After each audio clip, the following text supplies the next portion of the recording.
গাজওয়াতুল হিন্দ আগে অনুষ্ঠিত হবে না ইমাম মাহদির আগমন আগে ঘটবে? কোরআন হাদিসের আলোকে জানতে চাই। গাজওয়াতুল হিন্দ আগে হবে, এটা আগে শুরু হবে। এখন এটা ইমাম মাহদির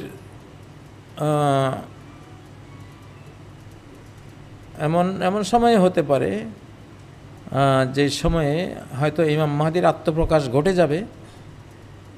তো সে প্রাথমিক তার আত্মপ্রকাশের প্রাথমিক দিনগুলোতে এই যুদ্ধটা হবে।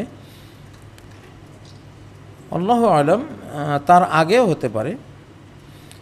তো এখানে যেটা আছে যে ভারতীয় রাজাদেরকে অ্যারেস্ট করে লোহার শিকল জিঞ্জির পরিয়ে তোমরা নিয়ে যাবা, গিয়ে বাইতুল মুকাদ্দাসে হাজির হবা, সেখানে গিয়ে দেখবা যে ঈসা আলাইহিস সালাম চলে আসছেন দুনিয়াতে।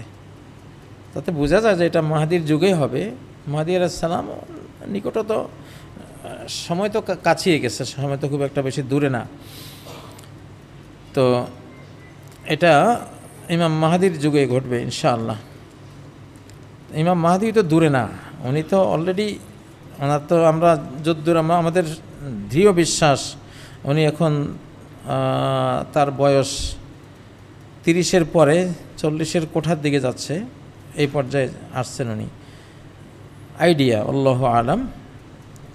গাজওয়াতুল হিন্দ যুদ্ধে মুসলিম অধ্যুষিত এলাকা মুশরিকরা দখল করে নেবে, এটা কি বাংলাদেশ? হ্যাঁ, এটা তো ওরা কাশ্মীর হারাবে, কাশ্মীর হারিয়ে এরা ক্ষণকালের জন্য বাংলাদেশের উপর চড়াও হবে। তো বাংলাদেশের একটা অঞ্চল তারা দখলে নেবে, কিন্তু রাখতে পারবে না। পাল্টা আক্রমণে গোটা হিন্দুস্তান মুসলমানদের দখলে চলে আসবে ইনশাআল্লাহ। এটা রাখতে পারবে না ওরা। বাংলাদেশের দুর্বলতা হলো আমাদের এখানে প্রস্তুতি কম। ভারতকে ঠেকাবার মতো প্রস্তুতি সরকার নিচ্ছে, কিন্তু এটা যে কতটা মাথার উপরে চলে আসছে, ঘনিয়ে আসছে, এইটা তো সবাই একমত বুঝে না। না বোঝার কারণে প্রস্তুতির মধ্যে একটু ত্রুটি থাকবে। আক্রান্ত হওয়ার 2-3 মাসের মধ্যেই পুরো বিশ্বের মুসলিমরা যত মারণাস্ত্র লাগে সব নিয়ে আসবে, এসে বাংলাদেশের সাথে যুক্ত হয়ে ইন্ডিয়ার উপর চড়া হবে ইনশাআল্লাহ। তখন ইন্ডিয়া বিজয় হবে, আরেকবার মুসলিমদের হাতে পড়বে পুরা ভারতবর্ষ ইনশাআল্লাহ। বাংলাদেশ সহ বিশ্বের যত যুব আন্দোলন, গণতান্ত্রিক প্রক্রিয়া, ইসলামী হুকুমত প্রতিষ্ঠার আন্দোলনে জড়িত তাদের বিরুদ্ধে তথাকথিত কিছু ভাইয়েরা সর্বদাই বিভিন্ন ফতুয়া, বিপরীত, অপব্যাখ্যা, একপেশে আলোচনা ইত্যাদি চালাচ্ছে। এছাড়াও ওনাদের প্রতিটি বক্তব্যে বোঝা যায় তারাই একমাত্র সহি আকিদার আমলে সালেহ করে আসছে এবং সহি মানহাজের দলও বটে। তাহলে সূরা নূরের 55-তে বর্ণিত আল্লাহর ওয়াদা অনুযায়ী পৃথিবীর কোথাও ওনারা রাষ্ট্র ক্ষমতা তথা খেলাফত কায়েম আদৌ পারছেন না, কেন জানাবেন? এখন কুল্লু হিজবিম বিমা লাদাইহিম ফারিহুন, সব দলেই তো তাদের যেটা মানহাজ, তাদের যেটা আমল মনে করে যে খুব আমারটাই সবচেয়ে ভালো, সবাই আনন্দ করে, নিজেরটাকেই শ্রেষ্ঠত্ব দেয়। এটা আসলে ঠিক না। জিনিসটা হবে সামগ্রিক, গোটা উম্মার উপরে বিজয়টা আসবে, গোটা উম্মতকে জাগ্রত হতে হবে। এত বড় বিষয়, এত বড় একটা যুদ্ধ বিগ্রহ গোটা বিশ্বের সাথে, বিশ্ব বেঈমানদের সাথে যুদ্ধ হবে, এটা ক্ষুদ্র কোনো দলের পক্ষে সম্ভব না। এখানে গোটা জাতিকে ঐক্যবদ্ধ হতে হবে ইনশাআল্লাহ, গোটা মুসলিম উম্মাকে নিয়েই এই কাজটা করতে হবে। আর আসলে যেটা অনেকে অনেক কথা বলেন, ঠিক আছে, কিন্তু এইভাবে বলাটা ঠিক না। মুসলিমদেরকে সুন্দরভাবে বুঝালে, কাছে টানলে, একসাথে বসলে অনেক ভাব বিনিময়, বুঝ বিনিময় হয় এবং এই জাতীয় সমস্যাগুলো সমাধান হয়ে যায়। দূরে বসে বসে সমালোচনা করলে আসলে কোনো লাভ নেই। দূরে বসে বসে এটা কেউ যাতে না করেন, আমরা অন্তত এই পরিস্থিতিতে আমরা সবাইকে আহ্বান জানাবো, আপনারা পরস্পরের কাছে আসুন, কাছে এসে কি সমস্যা, কে কি জানতে চায়, এগুলো জানালে ইনশাআল্লাহ ঠিক হয়ে যাবে। মুমিন তো হলো নাকে রশি পরা উটের মতো, ওকে আল্লাহর দিকে টানলে, রাসূলের দিকে টানলে সে যাবে সেদিকে। হিন্দুস্তানের সাথে যখন মুসলিমদের যুদ্ধ হবে তখন সকল মুসলিমের যুদ্ধ করা কি ফরজ? হ্যাঁ, যদি কিছু মুসলিমের যুদ্ধে সেটা বিজয় না সম্ভব না হয়, তাহলে পুরো জাতির উপরেই এটা ফরজে আইন হয়ে যায় তখন, নাফিরে আম বলে এটাকে আরবিতে। বর্তমানে পাকিস্তানের সাথে যে যুদ্ধ হচ্ছে সে যুদ্ধে ভারতের মুসলিম কার পক্ষ নেবে? ভারতের মুসলিমরা তো আসলে তারা তো বাধ্য, তারা কি করবে, তারা তো অক্ষম, দোয়াফা। তাদের উচিত ছিল পাকিস্তানে হিজরত করা ওই সময়ে 47-এ, তারা রয়ে গেছে। তো এখন তো তারা মুস্তাদআফুন, তারা দুর্বল, কিন্তু মনোগতভাবে তারা থাকতে হবে মুসলিমদের পক্ষে, পাকিস্তান বাংলাদেশের পক্ষে, মুসলিম বিশ্বের পক্ষে থাকতে হবে। তারা যদি মনোগতভাবে ভারতের পক্ষ নেয় তাহলে তাদের ঈমানের উপরে আঘাত আসবে, তাদের ওই ঈমান আল্লাহর কাছে গ্রহণযোগ্য হবে না। কারণ কাফেরের পক্ষ নিলে এই ধরনের সংঘাতে এটা বিল ইজমা তার ঈমান থাকে না। মুজাহারাতুল মুশরিকিন আলাল মুসলিমিন, ইসলাম ভঙ্গকারী 10টি সর্বসম্মত কারণের মধ্যে একটি কারণ হলো এটা, যে কেউ যদি মুসলিমদের বিরুদ্ধে মুশরিকদেরকে সাহায্য করে তাহলে বুঝতে হবে তার ঈমান বলতে কিছুই নেই, ঈমান থাকে না। তো সেজন্য তারা অন্তর্জগতে মনে মনে তারা মুসলিমদের পক্ষ অবশ্যই নেবে, উপরে উপরে ওদের সাথে থাকতে বাধ্য তারা, সেই জন্য থাকবে, বাট কিন্তু মনোজগতে না। কবর জিয়ারতের সঠিক নিয়ম বা সুন্নাহ তরিকায় নিয়ম বলবেন। কবর জিয়ারত, আসলে কবর জিয়ারত এর সঠিক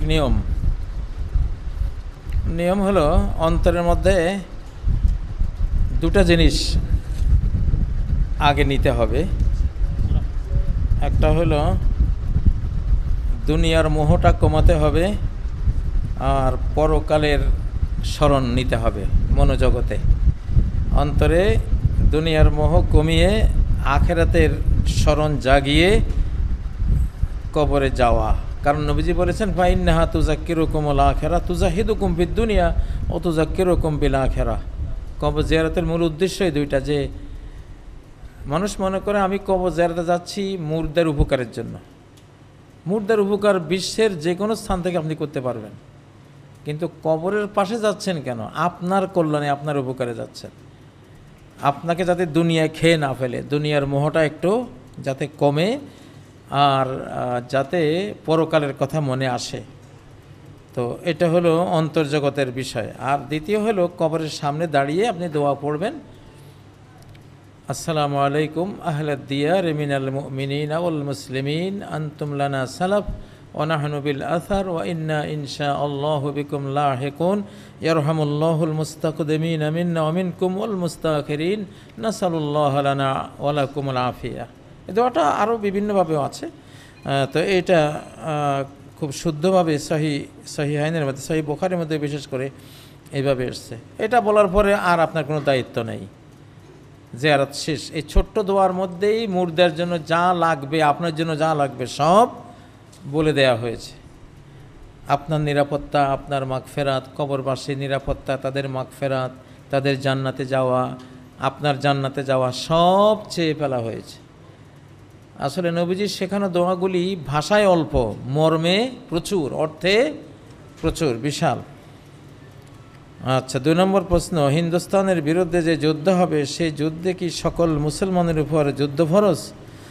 যদি মুসলিমদের একটা বিশেষ সংখ্যা যথেষ্ট না হয় তাহলে, অর্থাৎ এই যুদ্ধে যদি দেখা যায় সেনাবাহিনী আরও যারা আছে নিরাপত্তা বাহিনী তারা না কুলায়, তখন পর্যায়ক্রমে গোটা জাতির উপর এটা ফরজ আইন হয়ে যাবে।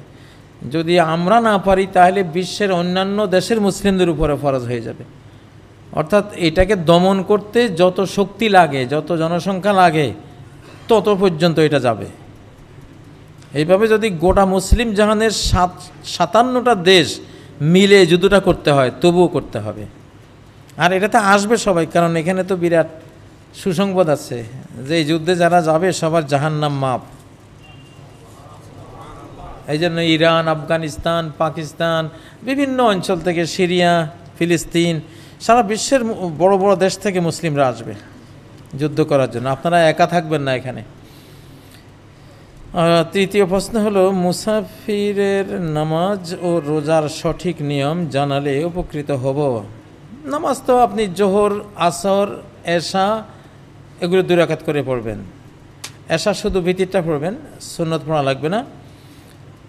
জোহর আসরেও সুন্নত লাগবে না। মাগরিব 3 রাকাতেই থাকবে, আর ফজর 2 রাকাত সুন্নত, মুসাফিরের জন্য সুন্নত, আর 2 রাকাত ফরজ তো আছে। এইভাবে পড়বেন ইনশাআল্লাহ। আর যদি মুকিম ইমামের পিছে ইক্তেদা করেন, তাহলে মুকিমের উনি যা পড়বেন আপনাকে তা পড়তে হবে, পুরা পড়তে হবে। আর যদি মুসাফির ইমামের পেছনে পড়েন, তাহলে তো আপনারা সবাই মুসাফির, আপনারা কসর করেই পড়বেন ইনশাআল্লাহ।